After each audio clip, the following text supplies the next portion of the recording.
Shahlo opa, siz qarashlarini, sizga bo'lgan munosabatlarini hali ifoda etmaslardan sezarmidingiz o'zi? Bilasizmi, o'sha yangi yil bazmidan oldin 2 marta mendan telefonimni so'raganlar. Lekin 2 marta ham telefon qilmaganlar. Lekin bergansiz raqamingizni. Bergan. Syomka masalasi bo'yicha so'raganman. Syomka masalasi bo'yicha endi televideniyada ishlaymiz, ko'pincha bizdan so'rab turishadi, qandaydir ish bo'yicha. 2 marta so'raganlar, telefon qilmaganlar. Ha, bo'pti deganman. Ikkinchi marta so'raganlarida eski uyim nomerini ham berib yuborganman. Qilsangiz ana o'sha. Qolarmikin deb qilmagan. Qilmaganlar. Ya, men klipga o'zi so'ragan, o'zi klipga deb shunaqa so'raganman. Ko'p bahonangiz shu bo'lgan bo'lsa kerak, qizlar bilan tanishuvda. Telefoningiz kerak edi.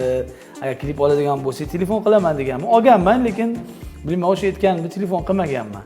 Keyin o'sha yangi yil syomkasida bular boshlovchi bo'lganlar. O'shandan keyin yangi yil syomkasi tugagandan keyin biz bular o'sha kiyinib ko'chaga chiqishganda, men kelib mashinada ukalari bilan bo'lganlar. Bekzodjon bilan men olib borib qo'yay, endi qorong'i bo'ldi deb, ya'ni o'rtoqlari ham bo'lgan, 4 ta 5 ta yonlarida. Ham o'rtoqlari nechta edi? 8 tani harakat qilgan mashinaga o'tqizish shu bilan 8 ta bo'lgan. 8 ta bo'lgan, sig'ishgan mashinaga qo'yaylik. Unda Volgan bo'lardi, gaz 20, necha gaz 21 mi Volgan bo'lardi. Hammasi sig'ib ketgan ekanda-ya.